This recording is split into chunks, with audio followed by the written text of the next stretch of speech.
All right, shalom. Shalom. We want to start by giving all praise, honor, and glory unto Yahweh, by Hashem, Yahweh Shai, by Hashem, Rakakodash. double honors to the apostles and elders of Great Millstone. Shalom to all the Akim and pushing the word of sincerity and in truth. Yeah, we're just going to get into these prophecies dealing with the little horn. That little horn written in the book of Daniel, the 7th chapter.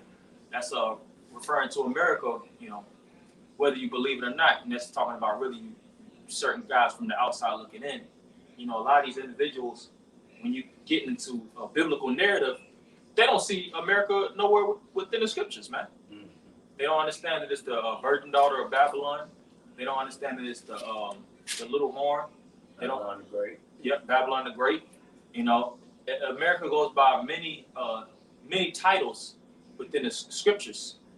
And just like it's written in the book of Amos, the 3rd chapter, that the Lord revealeth his secrets unto his servants, the prophets. Mm-hmm. Only a select few of men have the eyesight, as it is written in the book of Revelations, to see. Yeah.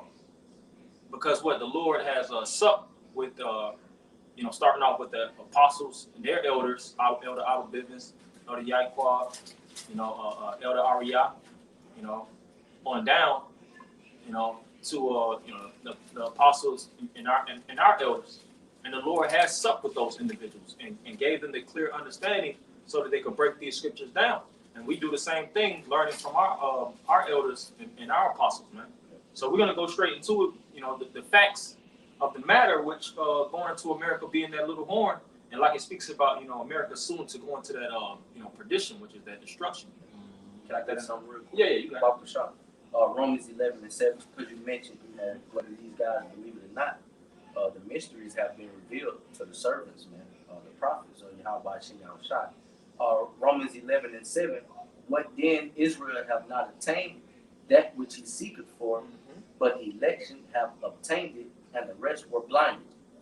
According as it is written, the Most High have given them the spirit of slumber, eyes that they should not see, and ears that they should not hear until this day. Yeah, and there's a lot of people that can't see it. Why? Because they're not learned. All right, they don't have that spirituality to connect and link all the dots, and the pieces together. When you read throughout the scriptures, it always talks about major kingdoms that would stand, and eventually they would break down. It speaks about Babylon the Great. All right, it speaks about Persia, the Persian and the Mede Empire. It speaks about Greece. It speaks about Rome. And later on, it speaks about America. And you had men, prophets, that prophesied these great kingdoms would come to be. All right, such as Daniel, Jeremiah, Isaiah, these different prophets, whether they was prophesying in the time of those kingdoms and prophesying their downfall, or they was prophesying before the kingdoms and they was prophesying that those kingdoms was going to rise. They had major critical observations, so to speak, on the time that they was living in, such as now. Yeah. And see, through the Spirit, we're in the end, so we got to do what? Research. Matter of fact, before we get into it, can you get Job 8:8? Right. Because everything deals with searching back, man. The term research means to search back. Going into the previous kingdoms, like we, dealing in terms of Daniel the 7th chapter, it speaks about the head of gold. It speaks about the chest of silver. It speaks about the thighs of iron. It speaks about the feet of clay. Yep, the feet of clay. It speaks about, if I'm not mistaken, the brass, which represents the you got the silk. Matter of fact, now we got to get into it because I'm missing one with Greece. But it speaks about all these different kingdoms, and they all are significant one to another. And you have to do your due diligence to study and research and go into this book to link it up. You got it? And some Job. Yeah, I got Job. Yeah, you get that Job, and then we'll just get straight to that. This is Job chapter 8. I started at verse 7. It says, though thy beginning was small, yet thy latter end should greatly increase. For inquire, I pray thee. As the word inquires to do a thorough investigation, inquisition. Keep going. It says, for inquire, I pray thee, of the former age. Of the former age. So the days of old. Going into this history. Yeah. Just like Apostle Hardy always goes into, man, to really be a prophet, you got to be, You gotta know about history, man. And the apostles always push that in Great Millstone. You gotta know about timelines, man. You gotta know about kings, especially written within the scriptures. You gotta know certain dates, know how to know when this king raised up, who took this king down. You gotta know these things, man. You gotta know you gotta know a little bit of American history, which that's really what we're going through the Spirit now. And see, these are the things that make a lot of people nap, man. Yeah. It's the type of stuff that get Jake dozing off in the classroom. Jake don't be want to hear this shit, man. Yeah. These are the subject matters that Jake failed miserably in, man. They were skipping class to go, see some ass instead of really, hunkering down. Now, of course, we knew it was coming out of the mouth of the devil, but see, they'll still bat their eye, when it comes throughout the book of the Heavenly Father, man.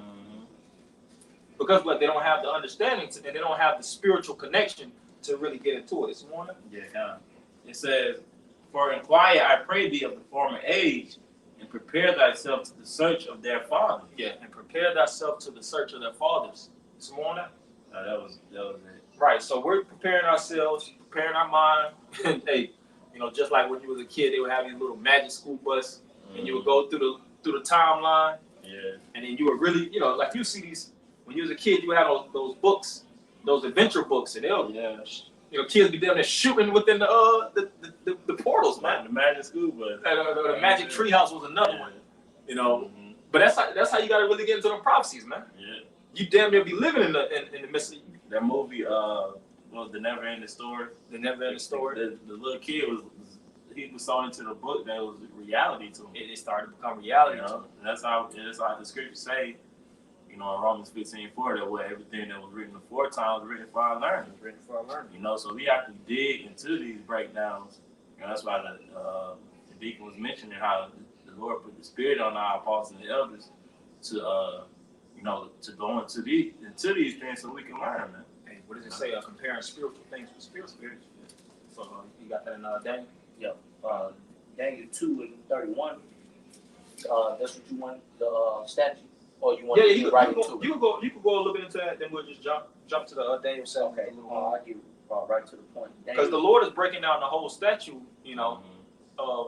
dealing, even in the times that we're living in now, Esau has been the successor of all these previous kingdoms. So we're going to go into the the predated kingdoms, with, they could say predecessor kingdoms, and, show how they even factor in today's time now. You got it.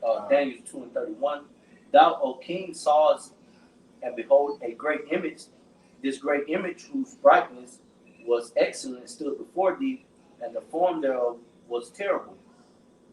This image's head was the fine gold, his breast and his arms of silver, and belly and thighs of brass, his legs of iron, and his feet part iron. Belly and thighs. The belly and thighs was brass. That's what I said.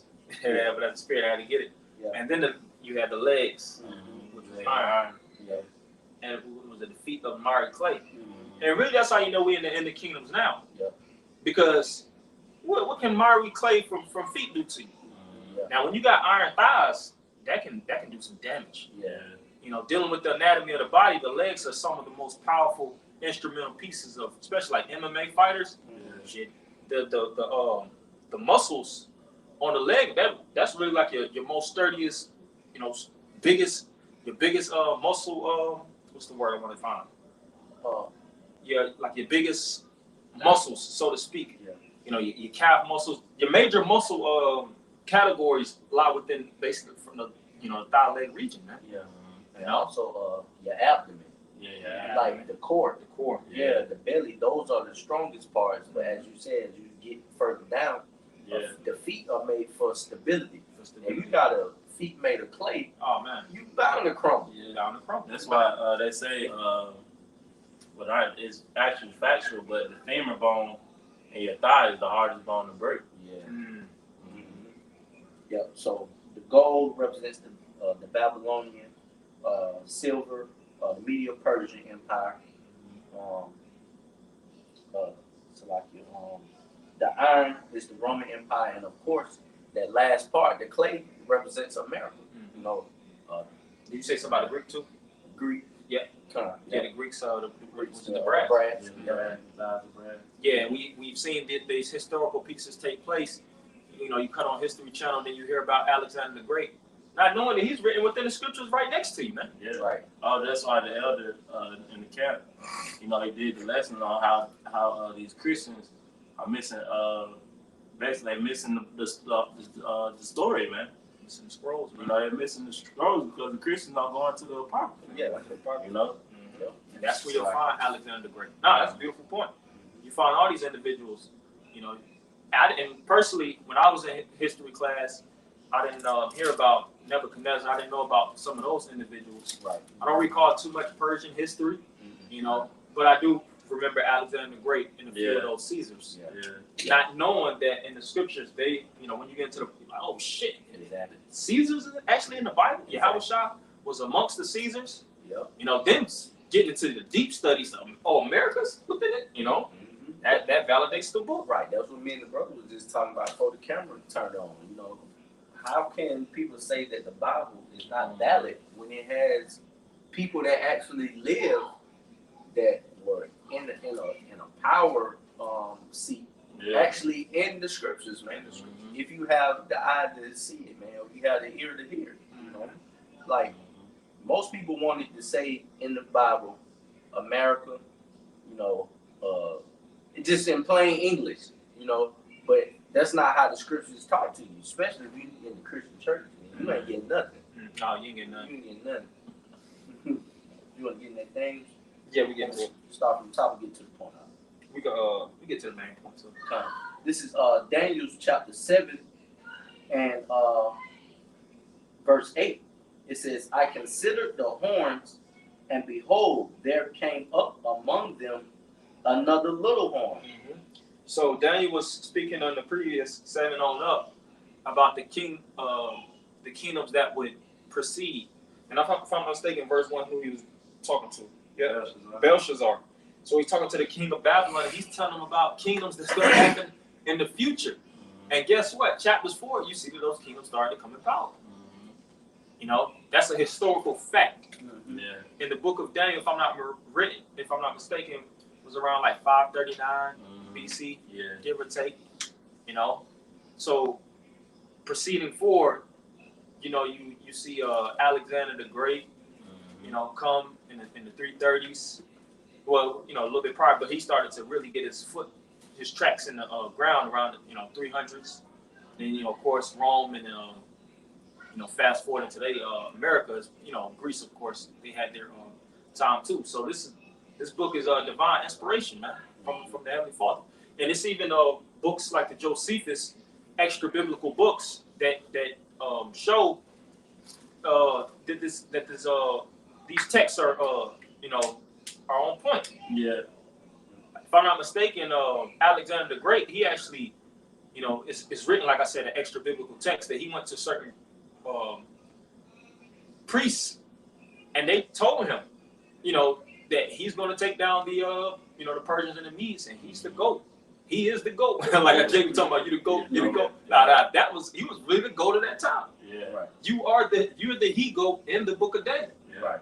You see? Yeah. And the prophecy foretold it. And another point on Alexander the Great, you know, when it's a known fact. Philip, his father, had you know, he had an iron hand, man. He was taking those nations down, but Alexander stood above him through the spirit, and it was known when they was trying to ride on that horse. You can look into Alexander's story.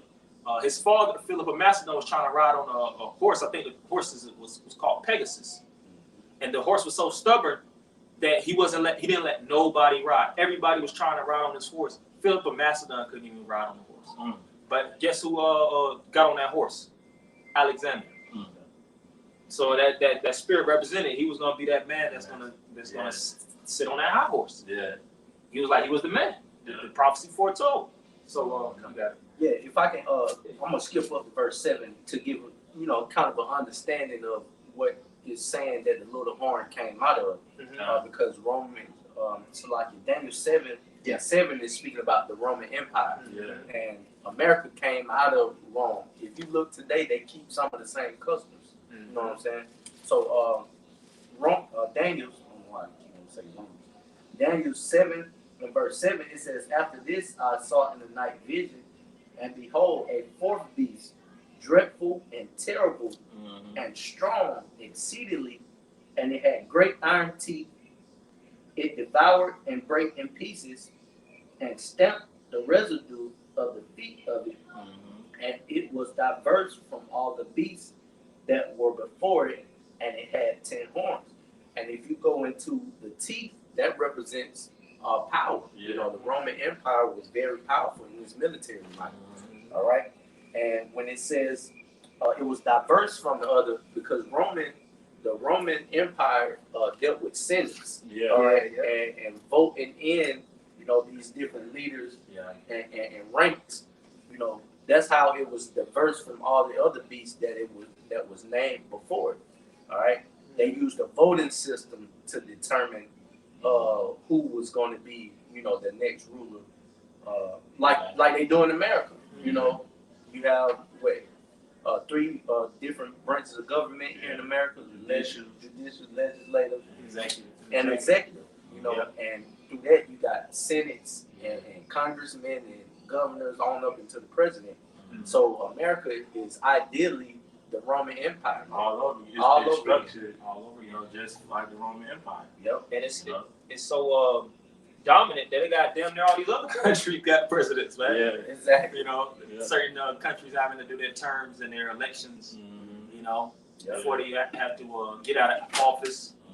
You know, it's so political, and that's why you have these different governments that you know, they'll get down on other governments that push that democratic rule. That's why it's a lot of stuff, not democratic, excuse me, kind of like that monarch style rule. Yeah. They'll get on Vladimir Putin, you know. Yeah. They'll get on a lot of these Kim Jong Un, Mm-hmm. you know. They'll spit in their faces because they don't do terms, man. Nah. They don't gotta pass the torch. Was that every 7 years or whatnot? Nah. Putin said he'll step down when he's ready. Yeah, when he mother effing ready, and that's how it works. Yeah. That's really a true monarchy, but that's what made America, like you said, more diverse than its neighbors. I got that in Maccabees just to back up the brother's point on, you know, how you know, the Romans was a senate. This is First Maccabees chapter 8, outside verse 15. It says, "Moreover, how they had made for themselves a senate house, wherein 320 men sat in council daily, consulting a way for the people, to the end they might be well ordered." And, you know, just going, you know, back to how America is structured after Rome, because even with, you know, how they set up, you know, the election, you know, because the people don't choose, you know, just some random person, you know, all right, we want to set him up to be, so we can vote for him. Now they give you a list on who you can vote for. Yeah, they give you know? a list. And he saw his system so corrupt that you have petitions, man. Mm-hmm. You know, you could have these individuals that start petitions for homosexual rights, and they'll give the power to the people, and depending on how many people put their hands or sign the petition, they can put the bill and it start, you know, circulating within the government, and then they'll eventually deliberate within the different, you know, bodies of the government, and then eventually, you know, lo and behold, you got XYZ bill passed, homosexual rights, abortion rights. You know, that's why even a lot of these rights that got passed, you know, you had a situation with, I think, Roe versus Wade, with, you know, giving women the rights to abort their children. And if I'm not mistaken, it sprang from, you know, a woman that got raped, and she didn't want to carry the baby, if I'm not mistaken. You know, and then eventually they started deliberating, and eventually they passed the bill for women to get abortion rights, women to get more liberation rights, women to get this, because what? The people, all right? What they say, for the people, by the people. For the people, by the people. Yeah. Which is corrupt, because what? Even when with Israel, you know, Israel was always jacked up. The Most High had to set rules over Israel, because if Israel could have chose who they wanted to put in power, it would have been a fucking nigga, man. Well, that's the spirit, because we went into their camp yesterday. When you read the book of 1 Samuel, the 8th chapter, you know, when Israel basically chose a king, you know, other than Yahweh Bashem Yahushua, and when they chose the king, he started doing them dirty. You know, he took their possessions, he took their children, you know, their daughters, their servants, you know, because Israel, you know, like the brothers going into, you know, and the scriptures say what they are. They stiff neck and they're destroyed for lack of knowledge, man. You know, but going back to this, it says, wherein 320 men sat in council daily, consulting a way for the people, to the end that they might be well ordered. Yeah, and you got the Senate, you got the House, you know, the House of Representatives, you got the different bodies, you got the executive, you got the legislative, what's the other one? The judicial branches, you know, and all these different things, you know, help pass. Democrats, Speaker of the House, Speaker of the House with Nancy Pelosi, you know. So you have these different individuals that set up to be the voice of the people, and really they're the threat of the people, and they don't even know it. That these devils mask themselves and say, like, look, you put me in this position. Yeah. You know, and not even knowing, these people not even knowing that they're being really puppeted. Yeah. From a shadow government. Yeah. That's who really controls the little horn. Is the devil himself, man.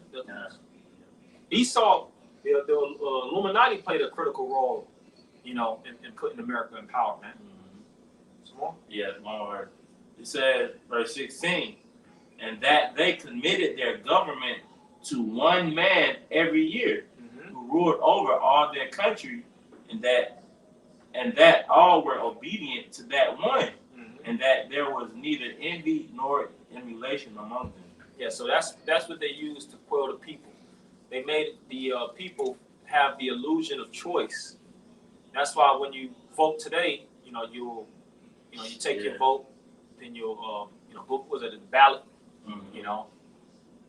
So then you get your badge or whatnot. Show, you know, you get your little sticker, show that you're a citizen, and so you cast your votes to elect a the next POTUS. Not even a lot of jakes don't even valid, you know, put in perspective. What's the term? Electoral electoral college. And that's what really counts. That's the ones that really count. You know, and a lot of that shit is rigged any damn way. Yeah. That's how the little horn came in to deceive. Exactly. Because Revelation 20 speaks about how Esau came in really to deceive. Yeah. There was a little girl, and I'm gonna put it in the group. It's an old video. She went into how all the presidents actually are related, man. Yep. Yeah. She said going back to the crowns in England, man. And that shows you even too. That's the mother in the book of Isaiah. One of the major. That is the mother of America. Great Britain. That's that little horn. Yeah, that's who America came out of. The Great Britain. You know. Got that. You want in Revelation 20? I wanted that in Daniel 7. Just wanted to the little horn. Yeah. This is Daniel chapter 7 and verse 8. It says, I considered the horns, and behold, there came up among them another little horn, before whom there were 3 of the first horns, plucked up by the roots. And behold, in this horn were eyes like the eyes of a man, and a mouth speaking great things. Right. So it spoke about the plucked up, right? Yeah. The plucked up of the 3 horns. So when that little horn came in, Esau came and settled. Yeah. All right, because when you had 1492 Columbus sailing the ocean blue, his first settlement, he didn't reach America. Yeah. It took a little time afterwards, you know, to get their, you know, claws within America, so to speak. Because what you had a lot of the Hispaniola, you know, those islands, you know, those were the main ones that, you know, was started to get a lot of Spanish territory within them. Yeah. You had the Spanish conquest with what's this guy? This Francisco Pizarro. Yeah. You had it's another one, Hernando de las Casas, if I'm not mistaken. But a lot of those the Spanish started to get their hands in, and then eventually you see what the British started to get their hands in, as well as the Portuguese started to get their hands in, as well as the Dutch. But what the Portuguese was mainly got their control in Brazil. Yeah. That's why you have in today what you go to Brazil, they don't speak Spanish. Yeah, they speak. That's the spirit because my real she speaks Portuguese, and they were. She was telling me that it was Brazil, it's only Brazil and one more other country that only speaks Portuguese. Everybody else speak like Spanish. Everybody else speak. Yeah, you go to Brazil and go try to speak some Spanish to them, man. Nah, they like because it's totally different. Yeah. Because even with my real job, she prescribes pills, and she speaks Portuguese, but a lot of the patients speak Spanish. So she basically had to forget Portuguese in order to speak to her cousin. Yeah. And with spiritual too. If you go into Portugal and Spain, they're right beside each other. Yeah. You know, Mm-hmm. but it's different though. You know, so dealing in terms of America, you know, you had British, that little horn, and what Jake always speak about Plymouth Rock. Yeah. You know, we ain't land on Plymouth Rock landed on us. Yeah. That was dealing with the pilgrims, man. And those pilgrims started to get their pilgrimage all throughout the Americas, and then Britain started to be a major thing, man. They started taking down Gad, which that's in the book of it's Job 24. Going into the landmark, they started to get those landmarks of Gad, and then Britain started to become a major thing within America. And then you've seen, matter of fact, read that over, because we're gonna have to go into those three little horns. Right. It's a lot of history, even though that's a verse. It's a lot of history. Yeah. Romans 7 and verse 8. I considered the horns, and behold, there came up among them another little horn. Right. So those other three horns was France, Spain, and Britain. And then you see France started to lose their clause within the American banks, so to speak, when they was in America, because they had to give up the Louisiana Purchase. I think correct me if I'm wrong, but the French was battling with what's the guy name in Haiti? Toussaint. Yeah, Toussaint Louverture. Mm-hmm. That's how you say it. So a lot of their time was occupied because they had a hard time with Toussaint Louverture. He was kicking their asses, man. Yeah, he was kicking their asses, man. Mm-hmm. Yeah, so when Toussaint Louverture, that's why you had the Haitians that had the Haitian Independence, man. Yeah. That was the only country over here on the western coast that was able to get independent because of Toussaint Louverture. Mm-hmm.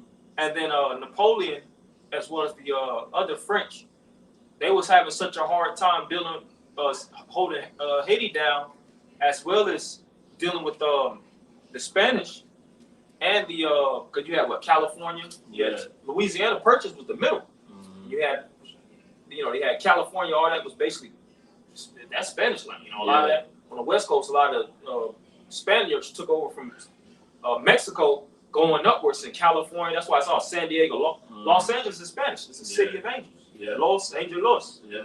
How the hell you say it in Spanish? But Angeles is the city of angels, man. Mm-hmm. San Diego, all that is Spanish. That's Spanish land, so to speak, because the Spaniards took over that. Mm-hmm. And then you had America, which 13 colonies was over here. Yeah. So they was being squished. Yeah. And then they had to give up the Louisiana Purchase.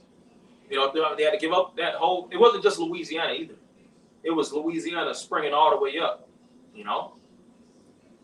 But they had to sell sell that whole region, for I forget how many francs. Yeah. They got their money in francs, and they basically they left it alone. Then America started to get their hands in, and that's that little horn. That's how you know that's why you gotta go into history.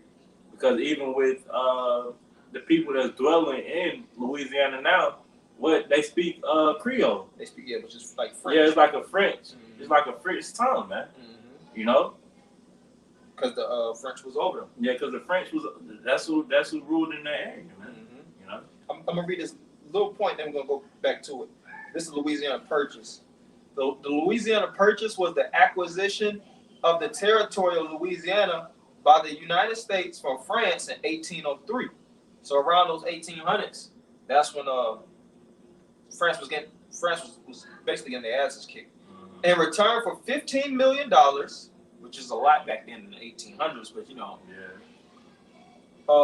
or approximately $18 per square mile, the United States nominally acquired a total of 828,000 square miles.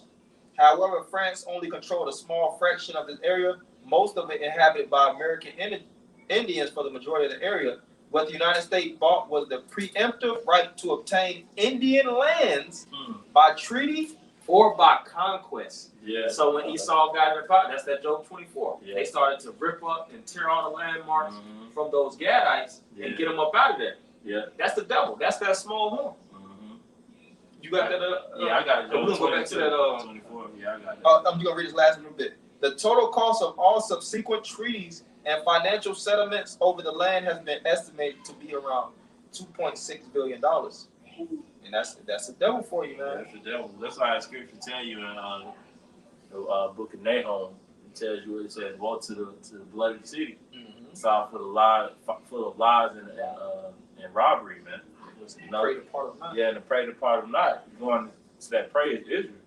You know, because once Esau took over, man, where else could we would have went, man? We was oppressed, man.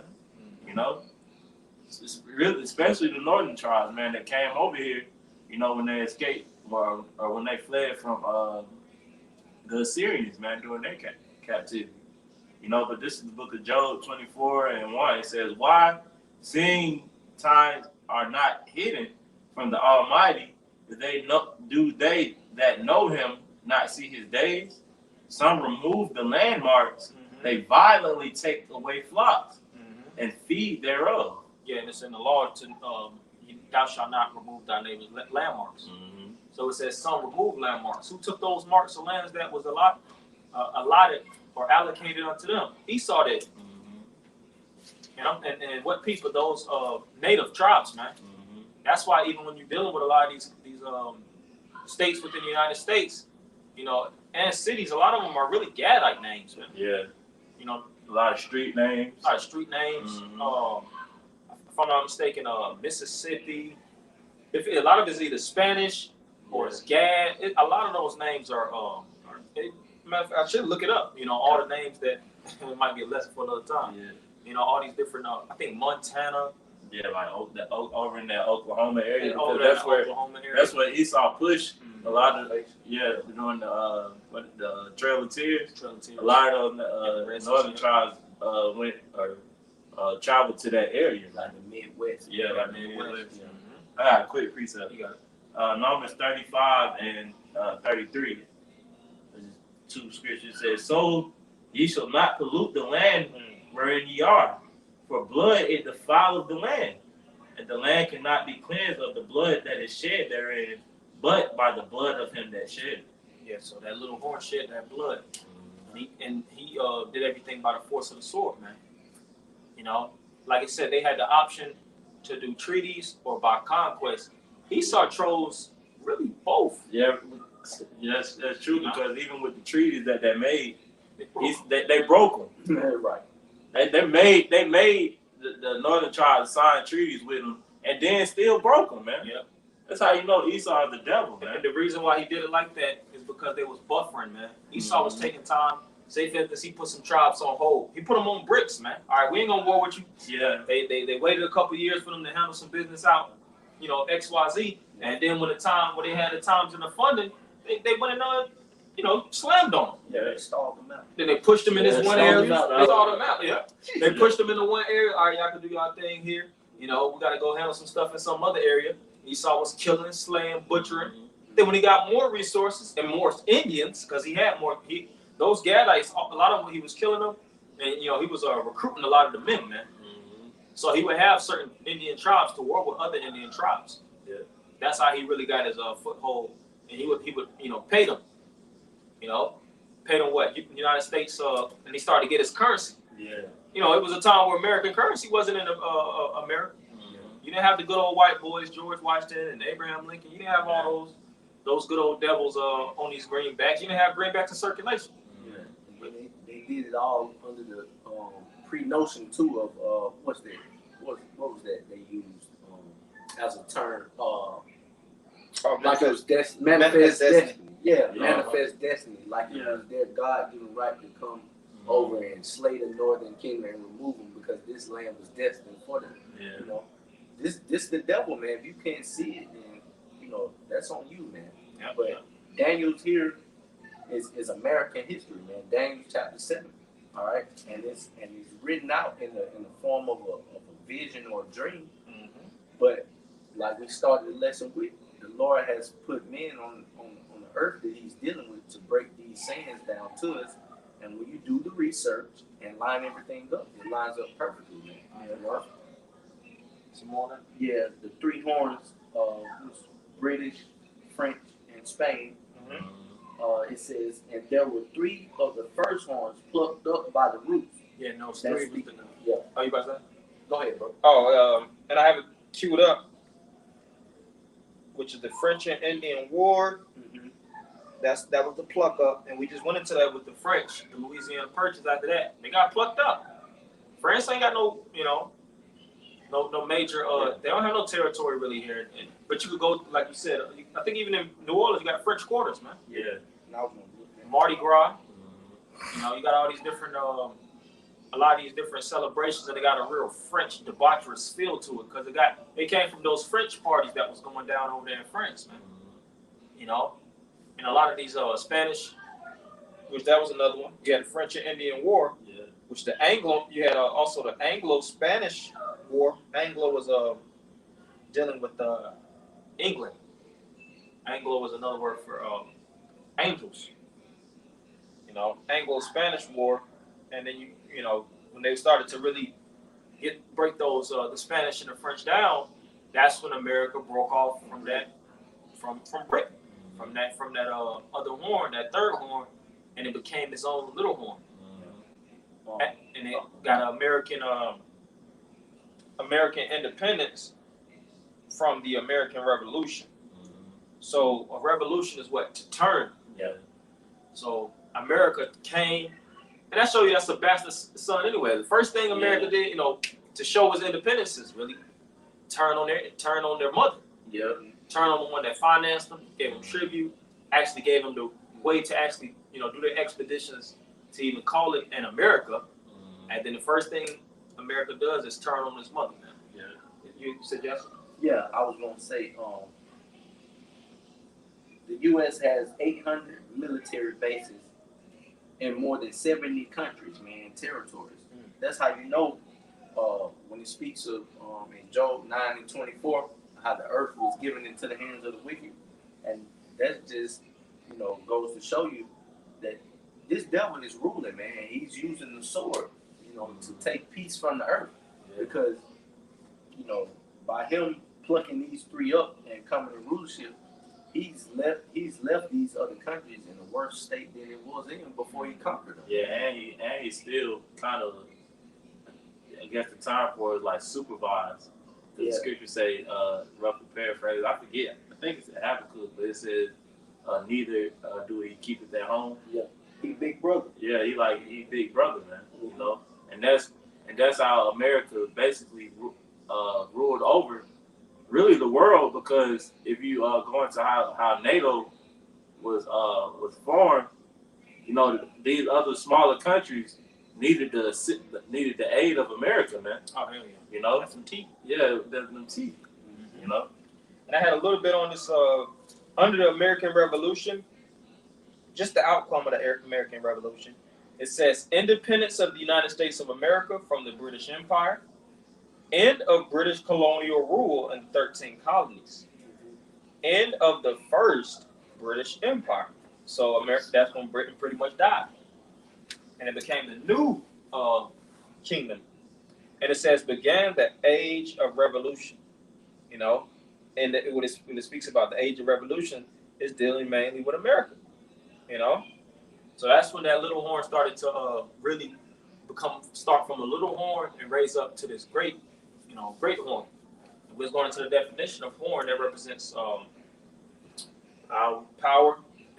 It's another definition. I was trying to think exactly what it said. Matter of fact, I can bring it up. So if I may. I'm read a little bit more in that verse. It says, Okay. before, while you pull that up, before whom there were 3 of the first horns plucked up by the roots, and behold, in his horns was eyes like the eyes of a man, and the mouth speaking great things. And that's how you know it's talking about America. You know, them speaking great things. They act like they can't be touched. You know, they the big brother. You know, they the bully on the schoolyard. And when conflicts start to break out, you know, in other parts of the world, who always steps in? You know, and they think that they have the best military. You know, their pride is through the roof. Yeah, you know, because even with the whole situation with over in Israel now, you know, Biden came out saying that they're gonna supply Israel with it was like $1 billion worth of military supply, man. You know, billions of dollars over the next, I think he said 10 years. Yeah, that's the least of the flock. It's gonna draw them out. You know, because Israel attaches to America heavily because America, you know, hey, America got the bag, man. Yeah. They stole the bag and they sitting on it, and they use it to manufacture guns in war, man. Yeah. John 10:10 says that the thief cometh not, but to kill, steal, and destroy. Yeah, that's right. And it's a little bit on horn. It says oppressors in Israel. This is the definition, and it goes into the word ram also. Quran, Quran, which is it might be, it's multiple definitions, but this one, you know, it does go into ram also. But yeah, it speaks about the oppressors of Israel, and it's a symbol of strength, denoting increase of might. Yeah. And they became a mighty nation, and they were so strong that you seen World War I, you seen World War II, you started to see that Esau damn near couldn't be touched. That's why when you go into the book of Revelations, it speaks about how he did great things, so that he made a fire come down from heaven. That's that virgin daughter of Babylon that really inherited the sea. Because since America took over Britain and took down these different horns, those little horns got subjected onto America, and that's the 7. You know, you got the 7 heads. Yeah, with the and the what was it? How many horns? 7 heads. 10 horns. 7 heads in the temple. Those were the horns. Yeah. They basically they started to ride on top of the horns. That's why it's the horn that ride, because you can't, you know, like you said, strep never gets destroyed. It only gets transferred. Yeah. It tells you that even in the law. So that horn, just because it spoke about they getting plucked up, didn't mean they just lost their grounds in America. Yeah. But they got subjected really onto America through what? The EU and NATO, man. Because even when you continue reading in the book of Daniel, it tells you how those basically those kingdoms that were brought down, you know, like the 4 beasts are still going to receive their judgment. You know how they're going to receive their judgment if they're gone. You see? Okay. Some more? That was more in I had the Revelation 20. Yeah, we close. Unless you want to bring something up. This Revelation 20. I'll start at verse 1. Or you want me to start at 8? You get Revelation 20 and 8. It says, I'll start at verse 7. And when the 1,000 years are expired, Satan shall be loosed out of his prison, and shall go out to deceive the nations which are in the 4 quarters of the earth, Gog and Magog, to gather them together to battle. Yeah, this is the time, man. This is the time where that great battle of Armageddon is to, ensue. You know, that third world war, where all these different nations are going to come together and they're going to fight this major battle. And that virgin daughter of Babylon, that little horn, you know, that goes by all these many titles, is going to burn, man. That's also a part of the prophecy. That as great as this horn started to raise up, is as great as the fall going to be. More. It says, to gather them together to battle, the number of whom is as the sand of the sea. And they went up on the breadth of the earth and compassed the camps of the saints about, and the beloved city, and fire came down from the Most High out of heaven and devoured them. And What's that fire? Missiles, man. That's the missiles. So in this time that we're living in, you already see that these different nations are buffing up their missiles. Yeah. Missile technology. The Most High's putting certain inspiration in these different scientists to develop cutting edge. Yeah.